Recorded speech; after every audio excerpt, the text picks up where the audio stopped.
So what I guess this is like a show that we're doing. That's how we're going to start. That's our cold open. That's what it is. Okay, I'm on board. I'll see where this goes.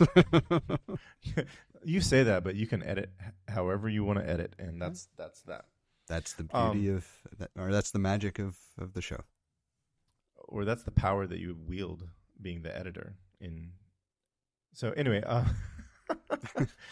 so I'd mentioned not too long ago, I'd heard about this interesting podcast that I think was like less than a dozen episodes, called Too Long Didn't Watch, and I think they did it during the pandemic to, there's a lot of things that were being done in the pandemic that these people otherwise, some folks otherwise didn't pursue because they went back to, real life.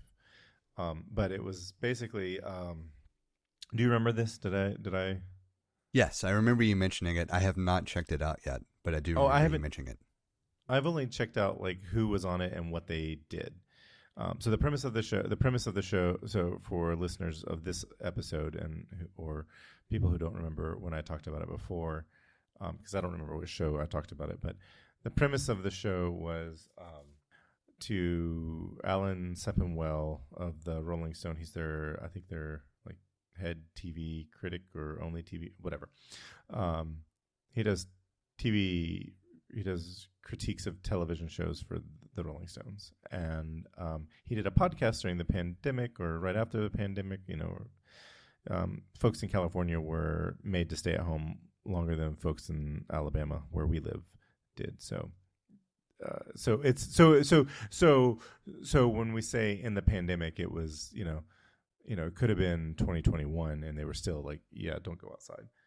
And anyway, the show was called Too Long Didn't Watch, and what he did was he invited some prominent actors to watch some what you might say important television shows, but that they had never seen before. But it was only the first episode and the last episode. So it's like you watch the first episode, don't watch anything after that except for the last episode, and that's it. And then they discussed. Like the one that I remember that sounded interesting was he got John Hamm to watch Gossip Girl. And so last night I was like, I said to Becca, I was like, hey, do you wanna do this thing where we watch the first and the last episode and nothing in the middle? She was like, sure. And interestingly enough, we chose a show called The Middle. I just now put that together. I didn't even realize it. Last night. It was something that was on. We'd watched a documentary, and then we actually watched the documentary about Stormy Daniels. I'll recommend it. It's on Peacock, and I saw that there was somehow we landed on The Middle, and it was, it showed the preview, and I said, I'm never going to watch this show. Do you want to watch? Try watching the first and the last? And she's like, yeah. It's got Neil Flynn from Scrubs. He was the janitor on Scrubs, and Patricia Heaton who'd be known from Everybody Loves Raymond. And we watched that first episode, and I was like, okay, it was cute. And then we watched the very last episode, and I was like, they did a really good job of paying homage and referencing things that were in the first episode. And I was like, I feel completely, like, I was never going to watch the show to begin with, but I was like, I feel completely satisfied watching only those two episodes. Interesting. Like, it was an experience that I wasn't expecting to have that kind of experience. I thought I would be completely lost. And on top of that, the season finale was split up into two episodes. So like there's a part 1 and a part 2, and we only watched part 2. And you don't feel like you were missing out on anything else as a result of seeing those two? And I say that again.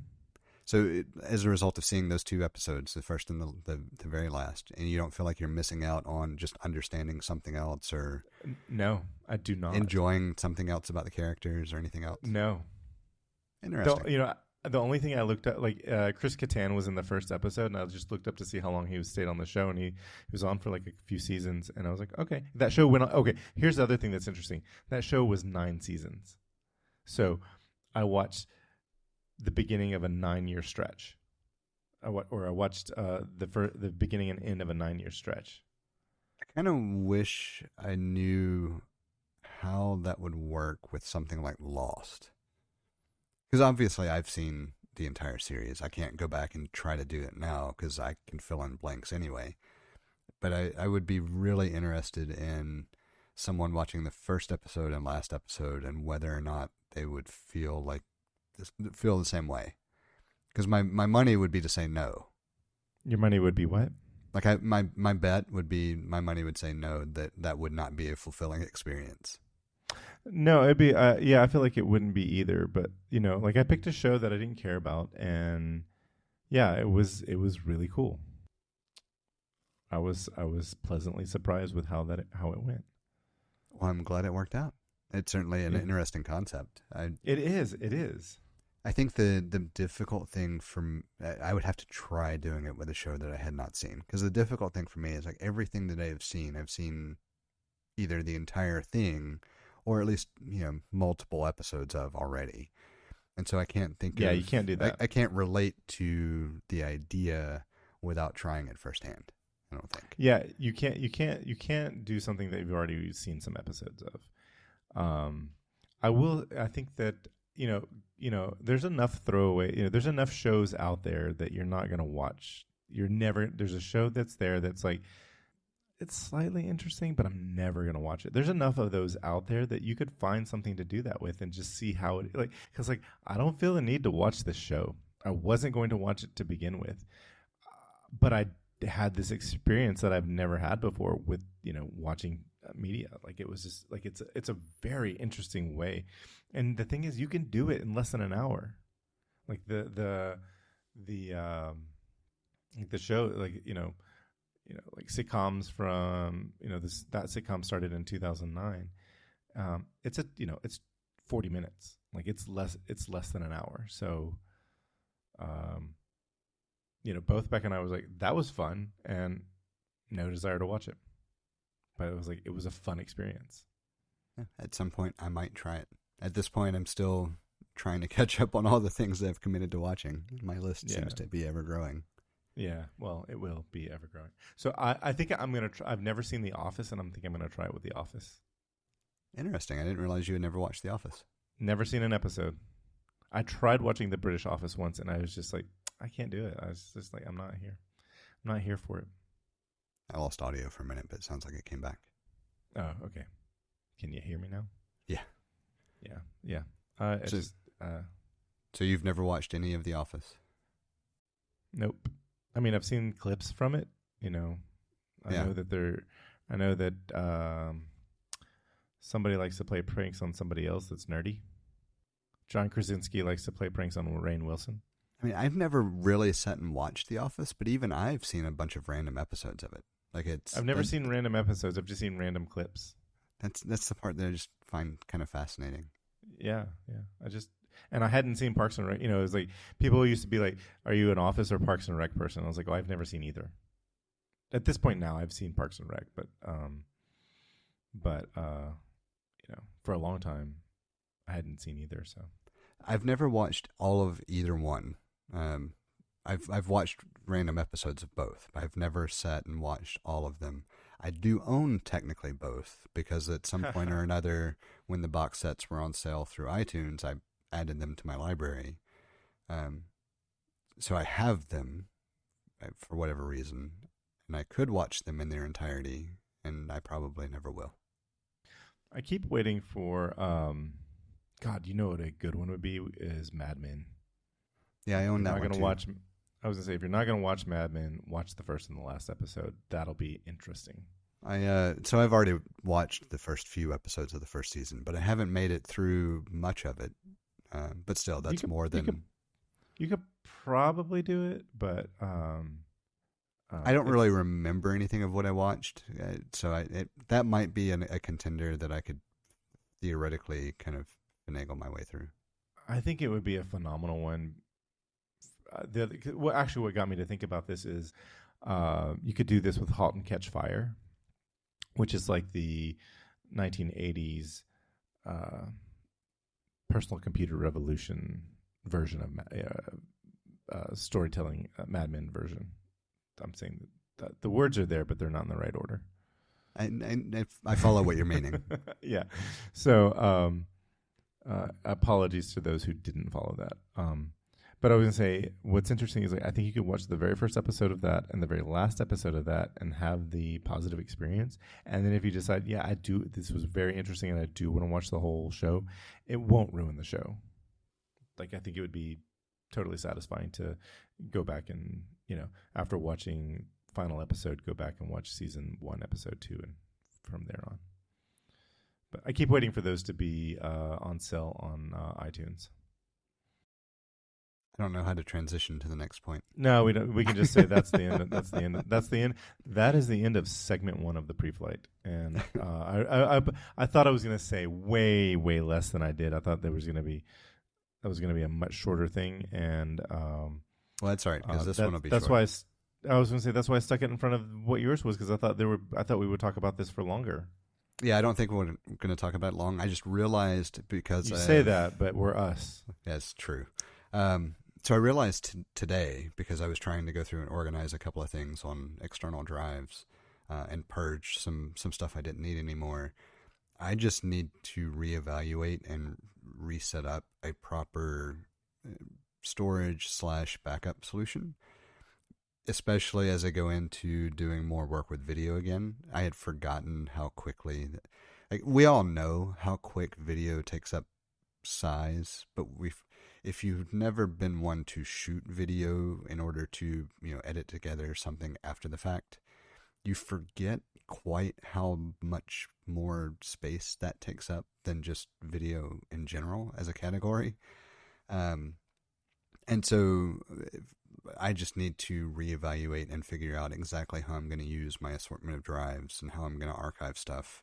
And I thought about it because I was taking some of the recent footage that I had done that I no longer needed to keep on my laptop necessarily, and trying to decide an archival strategy, but yet keeping it available, and realizing I don't have a good strategy at the moment, and I have just years of accumulated duplicates of stuff across multiple drives and network attached storage and everything else, and I need to just finally sit down and clean it all up and figure out exactly what I'm going to do.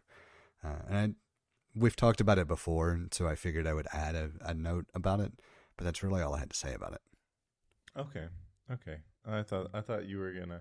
I thought maybe we'd do John Syracuse style. This is how I back up the. I think what they call it. I think his co-hosts call it the John Syracuse backup vortex. Have you heard that term? I have. Yeah, well, I'm not there yet. I just ordered a new drive or an additional drive so that I had. Oh. All right, tell me where you're headed.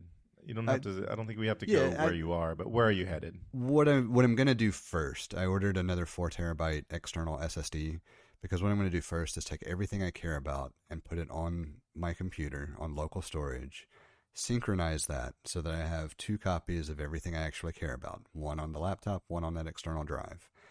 And then that drive will just get updated occasionally when I have stuff to update. And then I will have a 4 terabyte scratch drive for importing and storing video that I'm working with, and not necessarily something that I need to maintain for a long period of time. That's kind of where I'm going with it, because I want to make it easy on myself. I don't want to have to juggle, well, I use this particular drive for these projects and this particular drive for photo storage and this particular... I just don't want to do all that. I want one source of truth for all of the stuff I care about personally, and one source of truth for all the stuff I care about for photo and video production moving forward. Okay. So I'm working to simplify it as much as humanly possible. The problem is going to be that I'm also going to end up, I know, just because I know me, I'm going to end up doing some other things that we can get into when I actually have a full strategy developed. So there'll be a follow-up, to be continued. This reminds me of a question that I'll want to ask you after we're done. So I'll put that out there in case I forget. All right. Where was I? Yeah, I started putting together, I was like, ooh, if I was a trust fund baby and I had all the money, what would I buy? It wouldn't require all the money. It just would, require a little more disposable income than I currently have. or because I prioritize that my kids will want to go to college and so forth. So, but I was like looking around and I was like, it would be so much fun to have a rack mount Synology. I don't know what to use it for, but yeah, I considered actually rethinking like a basically a vault attached to the network specifically for the company, and decided that might be a great idea, but I'm going to wait until the company can buy it to do it. Yes. Like and so I know this will evolve over time. It's not at all something. My final end game will probably be an entirely separate computer attached to a local array, and be drastically better than what I'm putting together now from a portable solution. But I won't be doing anything like that until the company can pay for it. Yeah. Well, I was just thinking about what I was thinking about was like, what you need to do is grow your business big enough that you have to have a building, and you can create a network infrastructure that rivals your home. I mean, and it could be tempting, but like I already have the infrastructure here. Why would I need a separate building? You know? Because you need more, because you have employees and so forth. I don't want employees. I know you don't. But wouldn't it be worth the network? No, not really, because then I'd have to deal with administration of the network for employees, and that's a whole nightmare I don't want to deal with again. I know, I'm just fucking with you. I wouldn't mind growing to the point where I had to have employees necessarily. It's not so much that I don't want employees, it's that I can make more than enough to make double what I make without employees, and I don't know if I want to be bigger than that. Mm-hmm. You know, is it worth getting bigger than that? That'll be a question that I'll have to answer when I get to that point. It depends on how many employees you have and how self-sufficient they are. Yeah. Realistically, if they're people like I have cultivated when I was in charge of hiring for other things, I would have no problems growing a team. That's cool. And when I've been given the power to hire, it's always worked out very well for me. Well, I don't doubt that. I really don't. I really don't doubt that one single bit. I was going to ask you about how your back is doing. Not your back, but your intercostal. My ribs. Yeah. It's tough to necessarily answer that because I don't feel like there's been a significant change, but at the same time, I haven't taken any kind of painkiller to try to manage things since like day 2. I feel like that, which I think is a significant that's good. change. That's positive. That's positive. Yeah. In all honesty, I'm kind of at that mental point where it's like, do I just ignore it and figure out how far I can push it? Or do I continue to, pursue, like, the past 3 days I've walked to just maintain physical activity because it was driving me nuts not doing something physical. Yeah, I noticed that, rings were closing. Yeah, and it's just because I got so fed up with not being active. And it's not even that I have to be overly active. It's just that is now a part of how I manage my day. Yeah. And I needed something to fill that place.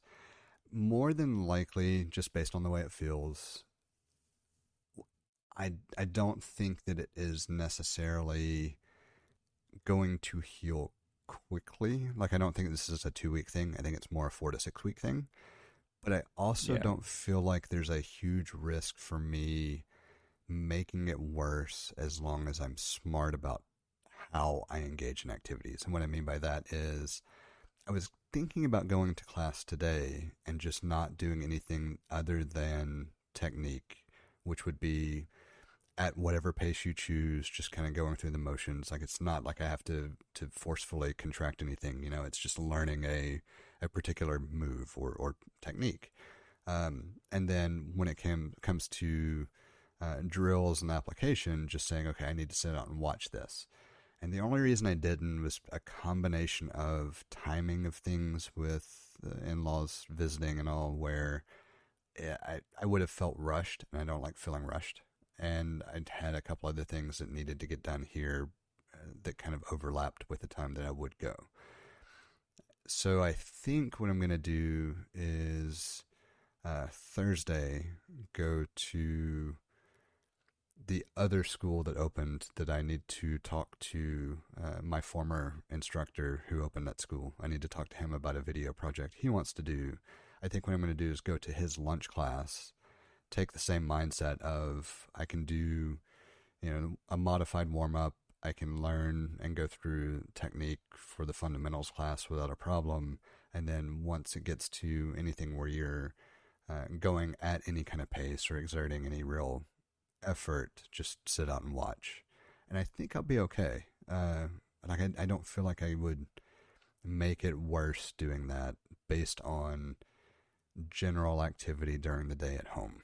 And it's tough to gauge because the motions are not necessarily the same, but I'm not stopping myself from doing anything at home. Like I'm still, if I need to twist to reach something, I'm twisting to reach something without a problem. Like I feel that there's some tenderness there. So I think as long as I'm not trying to do, crunches or, high intensity intervals with rowing or something that would really stress the muscle, I think I'll be okay. I also, as it has healed, I think this is my second round of dealing with an intercostal muscle strain. I think the first round was when I competed back, 2 years ago now. Oh, wow. In a tournament where I thought it was a rib-specific issue, but the way this is healed and the way it feels as it's healing feels a lot like the way that one felt as it healed. And so now I'm starting to think that maybe that was the same kind of thing. And if so, like with that one, after a week, I just ignored how it was uncomfortable and modified movements to not to exacerbate it, and was fine 3 or 4 weeks later. Like I just kind of worked through it. And I know that's not necessarily a good thing. That was probably stupid at the time. But I think being mindful of it now and feeling like I know how to manage not putting excessive strain on those muscles might make it manageable. I don't know. It might all just be an elaborate rationalization scheme for my mind, to cook it up to get me to be active again. Who knows? But either way, the long story is that I think it's improving. I think it's improving nicely, and I think it's actually manageable with a lesser intensity activity level without ruling out activities. Okay. That's. I feel like that's I feel like that's positive. A positive. Yeah, and I feel like all of that makes sense, and none of that is, just rationalization either. But I also am smart enough to realize I could rationalize anything I want. And so it very well could be me rationalizing a way to be more active than I should be that quickly. Humans require rationalization. It's more important than sex. That's true. Unfortunately, but true. Have you heard this before? It's a great line from the movie, or a great exchange in the movie The Big Chill. Jeff Goldblum's character says rationalizations are more important than sex, and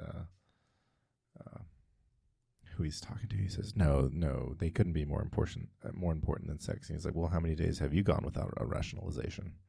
I knew it rang a bell, but I would not have been able to pick out where I heard it before. I was like, I heard that, and I was like, he's right. He's right. 100%. Like, yeah. We rationalize sex. I mean, come on. Right.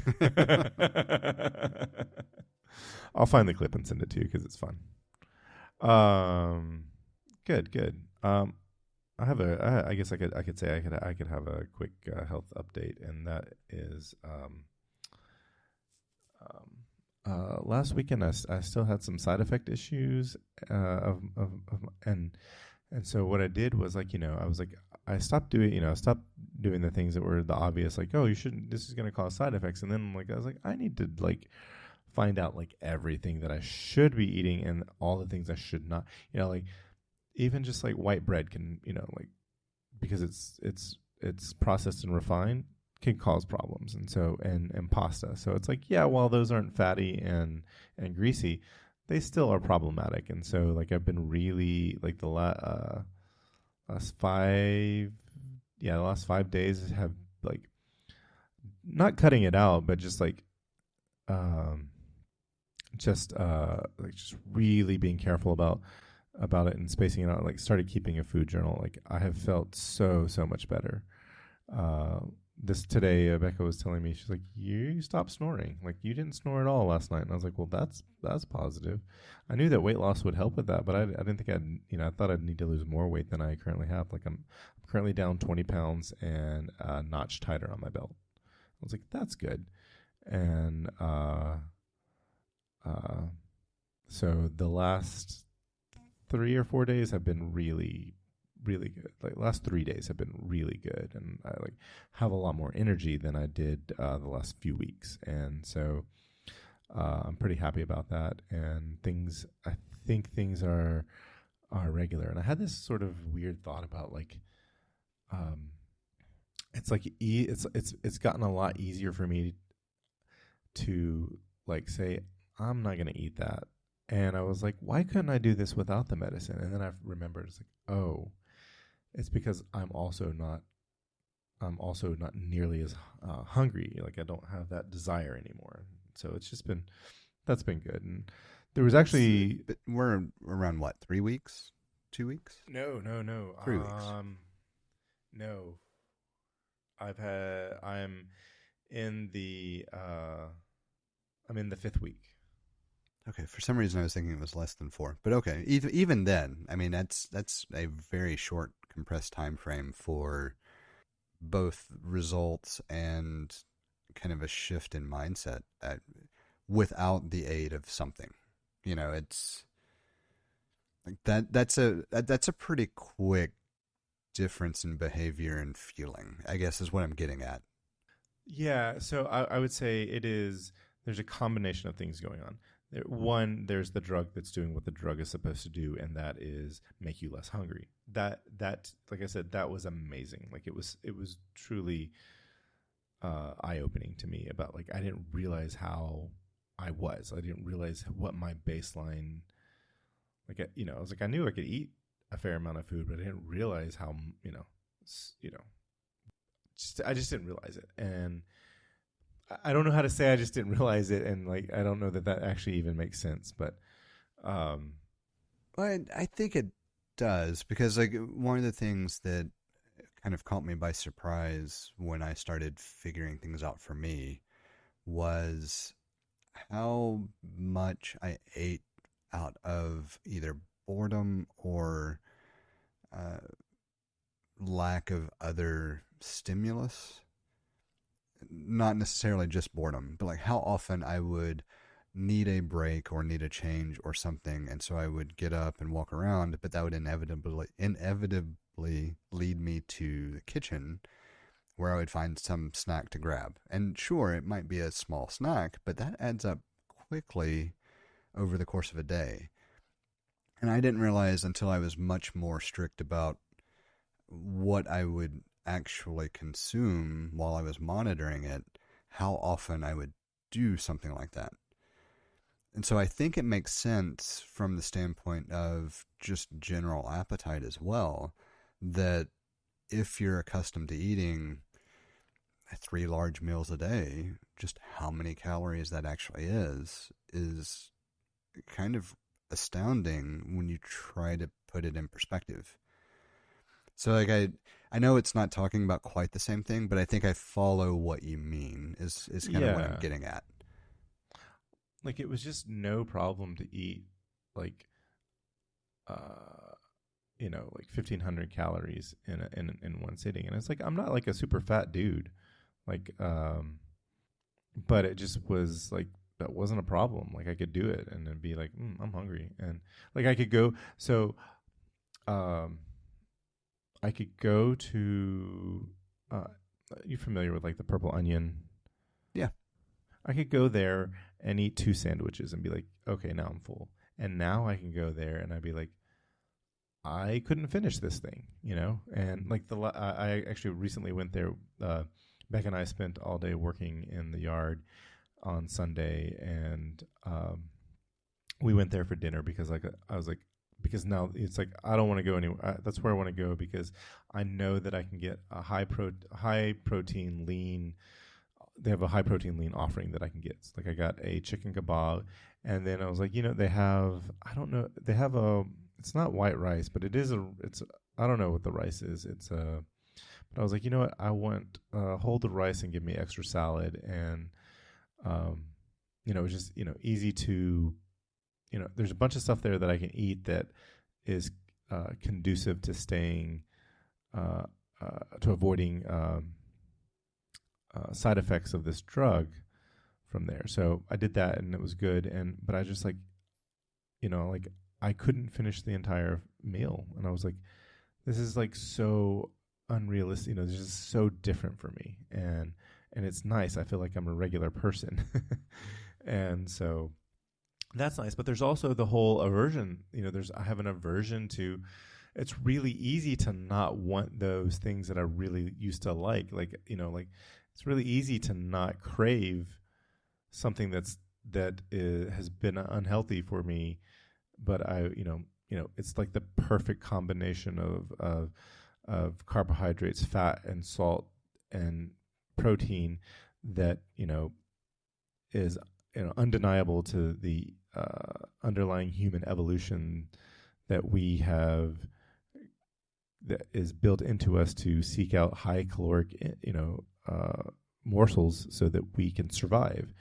That's no longer necessary, but 100,000 years of human evolution is not going to be defeated by the 50 years that we've had easy access to everything in the grocery stores. And so it's just really the idea of getting sick again and dealing with that makes it really easy to not want to eat those foods. As you're describing that, it reminds me of the way a lot of the anti-smoking drugs work, where at least the ones that focus on, I think maybe it's, I don't know enough about them, so I'm not even going to try to remember for sure which ones, but there are certain ones where you take them, and then if you were to have a cigarette, it like makes you physically ill. And there's a similar drug for alcohol consumption where if you take a drink while you're taking this drug, it makes you physically ill.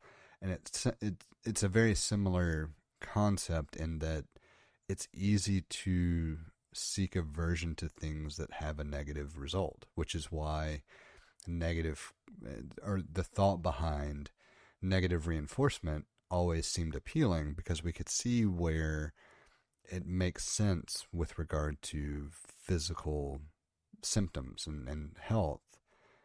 But if you take it a step further and combine a lack of deniance, maybe is the way to think of it. Like there's a combination of, yes, these things make you sick, but there's also a positive reinforcement aspect for the things you do enjoy, and having these things that are good for you that is absent with those other drugs I was just talking about, that makes a big difference in receptivity and willingness to continue, that is absent with the other ones. Does that make sense? It does. Like, it's what I'm getting at is these drugs sound like we finally hit the right spot between promoting positive behaviors and having consequences for negative ones with regard to this particular activity, as opposed to previous iterations of attempting to use drugs to influence behavior. Yes. That's a much more succinct way to say it. Yes. I was going to say it, like I've heard of aversion therapy before, and it just, I've always, I've seen it, the places I've seen it, the main things I've seen it has been about how it just does not work with homosexuality. It's like, fuck those people. But, hey, we got our E. But I was like, oh my God, this is why people think aversion therapy works, because it works for some things. Like for me, it works really well. And here's the thing, and this is the last thing I had to say about this, and But here's what surprised the hell out of me. I follow on Instagram and TikTok a guy called the Notorious Foodie, and he's a fantastic chef. Like, he is like truly fantastic gourmet chef, and loved watching his videos. Those videos hit different now. I don't love them the way I used to, and I feel like that's totally psychological. We have a number of different ways set up for you to get in touch with us to provide feedback, ask questions, or just comment in about something we've discussed. You can hit us up on Twitter or Instagram at untitled_hosts, or shoot an email over to untitled.hosts@gmail.com.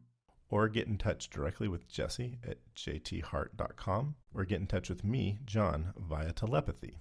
If you would like to support our work or are interested in listening to our new after show feed, head over to patreon.com/theUntitledPodcast and take a look at the options we have set up. Thank you for listening. We hope you've enjoyed the show.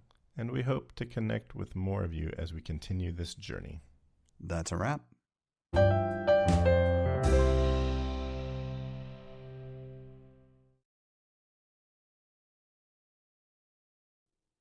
Paused only because we've got enough there that's a really good I was place thinking to that. be able to I cut was it. thinking that. But I don't necessarily want to stop with, like, I have a follow up to that, but I didn't necessarily want to make sure, where Put I'm it going up. with Put it. Like, Put it after the outro. Put it after the outro. maybe, and maybe it just gets cut completely. But like, I agree, and I think that's part of what's been fascinating for me listening to this journey from your perspective, is how much of it's a physical thing that you're doing. But most of what you describe is psychological in response, which is odd, because we haven't typically had, we being the collective, Humanity, industry, industries that I am not actually a part of, even though I reference as though I am. But the collective we has not had much success in doing that in the past. And that's kind of where I was trying to go with the anti-smoking, anti-alcohol drugs, is that those don't really work. They rely on a desire to change behavior that isn't normally present. Like, there's a different aspect there that is difficult to really describe. Whereas this is very much I want something to help me change, and it completely alters the experience as a result.